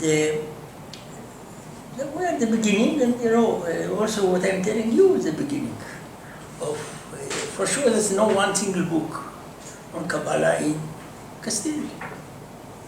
Very important center of Kabbalah, one of the most important, one of the 2 most important centers of Kabbalah, not one single book.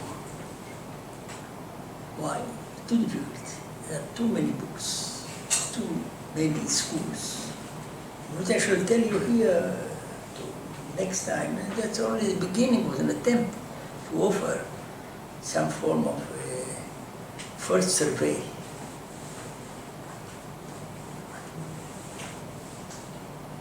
Okay.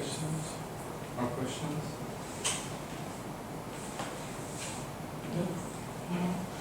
Okay, forgive me if I insist in this area of the elite way of thinking, but just for to be sure, we are talking all the time about orthodoxia, Yes. yes, Yes. and in this case, we are talking about the official history and not the real history about this Kabbalah. Look, there is no Sorry. there is no Jewish orthodoxy up to 200 years ago. The idea that the Jewish orthodoxy, sometimes there was a Jewish orthodoxy, that is totally false from the historical point of view. So, what I told you earlier, that's nothing. Orthodoxy means orthodoxa, meaning the right way of truth, religious truth. There was nothing like that. The term orthodoxy appeared only very, very late, and Judaism is not playing with the idea of orthodoxy. Even not here in Castile? Today, Not today, the period we were talking about. no term for it. Show me a term for orthodoxy. Something similar. Don't say the term orthodoxy. Okay, similar. The term, okay, I mean, these people, important people, Yeah. characters, that's Jonah Lee and Abulafia, and They were not orthodox. they were not They representing were not, the how to put it, look, we don't know exactly how they behaved. Unfortunately, we don't know. But we know what they wrote. What they wrote is so different from each other. So different. That, would I have time to speak about Abulafia here? I could bring you examples that he's writing. What I'm telling here is not accepted by the fools of our generation, which are the rabbis. And I'm quoting verbatim. He would say rabbis, first elite, they said first elite. They don't understand. They are fools. That's what they're using. So who is Orthodox? Abulafia or them? And not once. There's no orthodoxy because we can see it, because there were not people who were, how to say, ostracized. Up to Spinoza, it's a long time. Even in Talmudic period, you have someone who was ostracized, named Elisha ben Apuya, the other. Okay, he was ostracized, but his teachings are included in Talmud. There is nothing like that. Spinoza was ostracized. That is an accident, in my opinion. Simply, the rabbis were in London and not in Amsterdam. That's all. But otherwise, he would be included in one way or another. So there's nothing like orthodoxy. Okay, forget There's orthodoxy. nothing. Because that is, how to put it, that is a new creation in Judaism. Because there is no institution and no pope, and who can decide what is orthodoxy? For all the Jews, someone living in Afghanistan and someone living in Amsterdam. Why should they accept the same views? Who can dictate something like that? So there was no orthodoxy. Orthodoxy emerged only very late in 19th century, when the Enlightenment started to combat the traditional Judaism. You can speak about traditional Judaism, for sure, but it's not orthodoxy. So people started to be orthodox, but that's only under the pressure of the Enlightenment, secularity, Enlightenment. So some people, what you see, Hasidim and others, each of them has different views and they are combating each other, and it's evident. Okay, so let me reformulate the question. How far these ideas of Kabbalistic people reach the common people? The common people are for sure not orthodox. They are not common, but I think about elite literature written for another elite, or to make it a little bit sharper, masculine rabbis or elite writing for another masculine elite. Women were not part of Kabbalah. Think about the modern rabbi woman, it's another story. But in Kabbalah, there's nothing like a woman Kabbalist. It's a very elite, writing for an elite. Despite the fact it's secondary elite, but it's elite literature. Normal Jews didn't know about Kabbalah at all. I would say 95% at least of Jews maybe heard the term Kabbalah, maybe, no more. Despite the fact they would adopt Kabbalistic customs without knowing their meaning, without knowing their sense, which is a mimetic form of behavior. But not they are Kabbalists or know about Kabbalists. They would say, it's Haguria, a great Kabbalist. That's what they know, maximum. So that is an elite literature. Indeed, secondary elite, nevertheless elite. That's why I'm saying secondary elite and don't say popular culture. It's not a popular culture at all.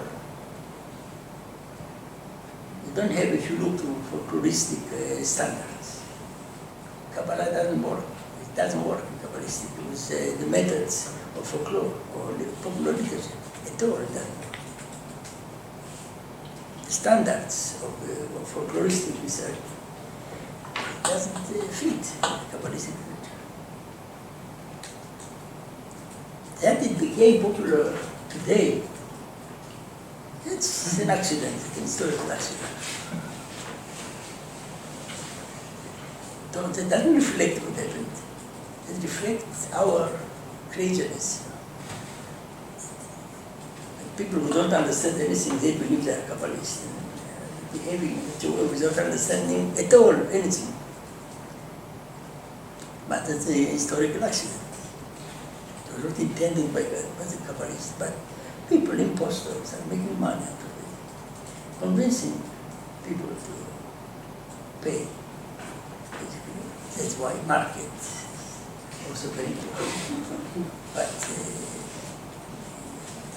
it's hard to believe that it happened. But what you see is an illusion. Kabbalah is, for sure you have a center of Kabbalah here. It must be. There must be. No, there is not, but there is someone. Not yet? There is someone Okay. who has students. His name is, he's an Argentinian Jew who is selling Kabbalah everywhere in Spain. Mario Schatz. Yeah. No, not Mario Schatz. He knows something. No, he knows something, but there is Mario Saban. He's another Mario. He's a Sephardic Jew from Argentina. And there are people making money out of And it. he's making For sure. money. And people who are ready to pay and spoil their time by listening to things that they cannot understand. But that's a new situation, which people, they have too much time and too much money. That's the problem. Once they were going to yoga and to a variety of transcendental meditation, and now they're going to Kabbalah. That's also a fashion that's going to change. When something more interesting will emerge. That's all. So, that's all. We continue Thursday.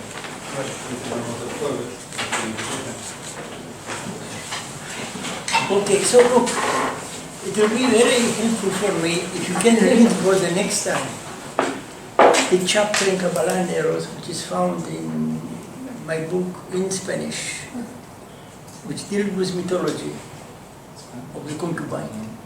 So I shall not have to repeat all this, that you understand better by reading it. We'll see how mythological Kabbalah can be in Castile, not before, and later less. So I shall deal with mythology, but I would like you to read it and to say that what I'm going to tell you is not my invention at all. I mean, that's a trend, which is amazing from the point of view of the daring to speak about God going by night with a concubine. That's not something that you can find every day. So it's not one text. I think I found in 87 one text I also didn't believe. Slowly I've seen that actually there are more texts, and that's the whole concept. So since it's written, it's better for you to read and to listen to my repetition. So I should deal with other issues. Okay? Is there a link between messianic movements in Castile and Kabbalah? There's In the no Middle Ages. messianic look, Kabbalah in Castile. And I would say up to the expulsion from Spain. Kabbalah is a very elite form of literature which was not consumed by most of the Jews and didn't create a movement. Not only a messianic movement, any movement. Messianic movements emerge later, much later. 200 years after the expulsion of the Jews. What you have here after the expulsion of a variety of messianic movements in Spanish, that's another story. We don't have Kabbalistic movements at all up to 1665. Nothing like a Kabbalistic movement, including not Modianic Kabbalah, nothing like a movement.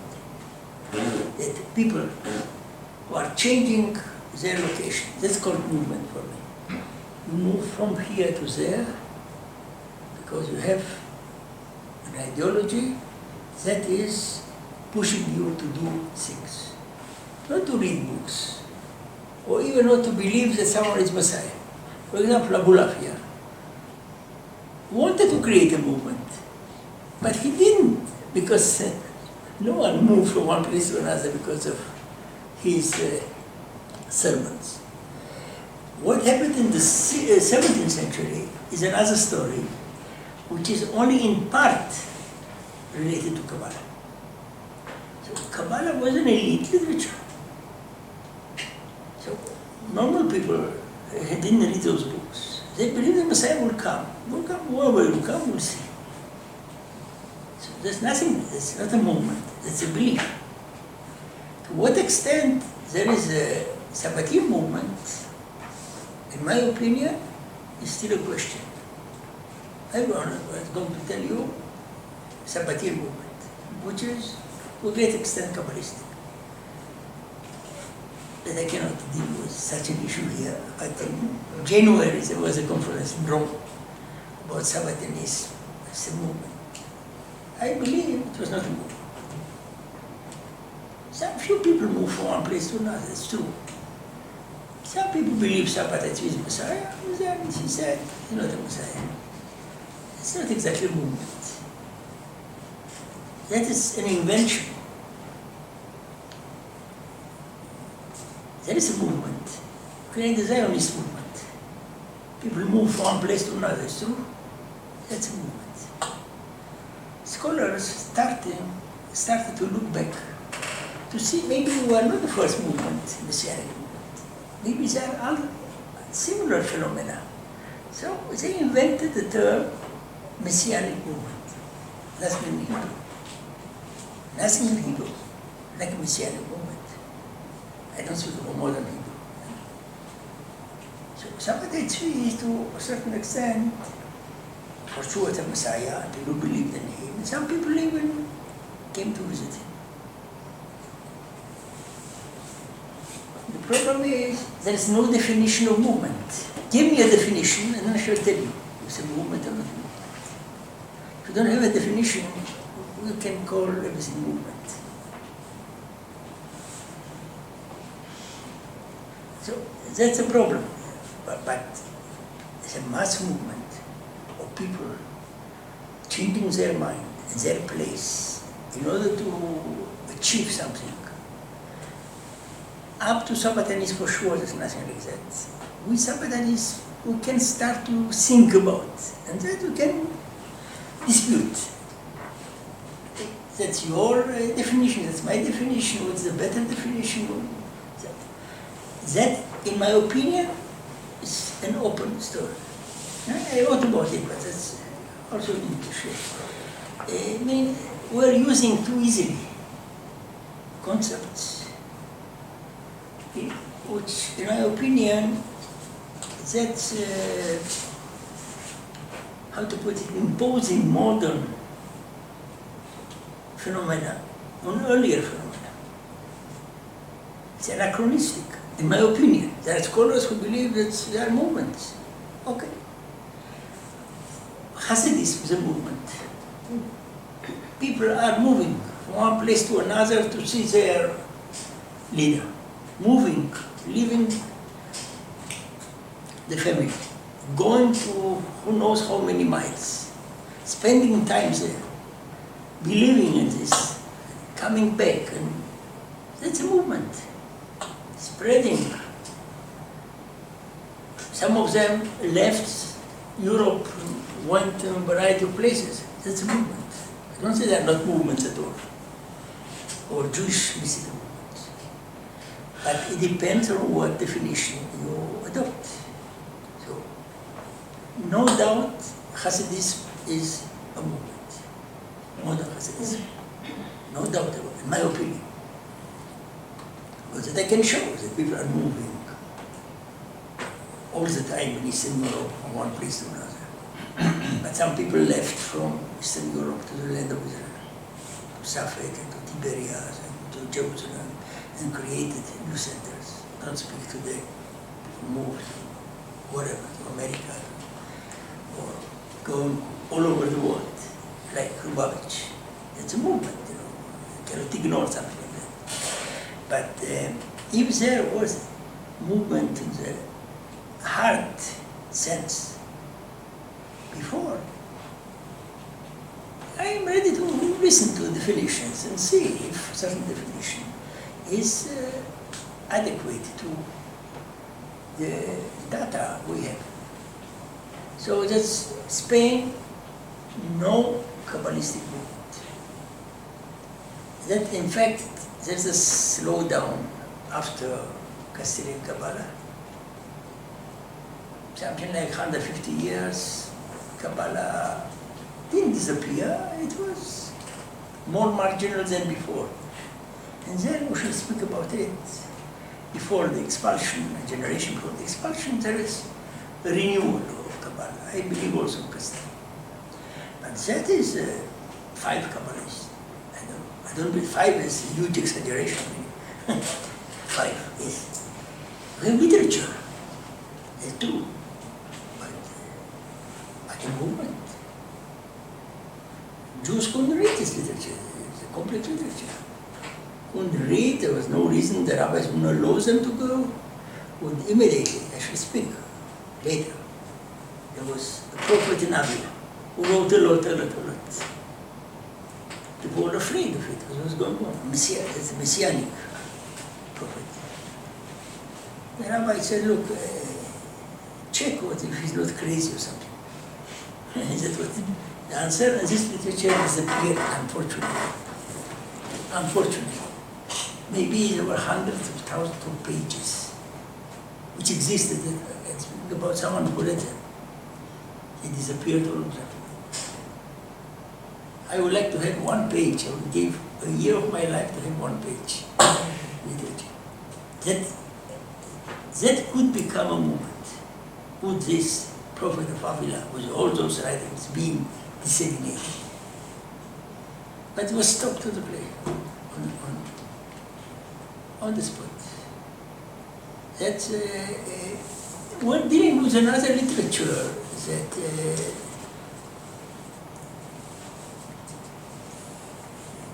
that couldn't succeed. What happened with Hasidis, it was a phenomenon of popularization which created the movement. People who created intentionally a certain diluted form of Kabbalah. And that was popularized. But the Kabbalists themselves couldn't create a movement. They are specialists. We can speak about movements of, I don't know, high experts in Wi-Fi. I understand what I'm writing, I have no idea what's going on in the computer. So that's for the specialists. That is used by many people, but they don't know anything about it. They can tell you a word about it. So that's something very complex which doesn't have a chance to become popular.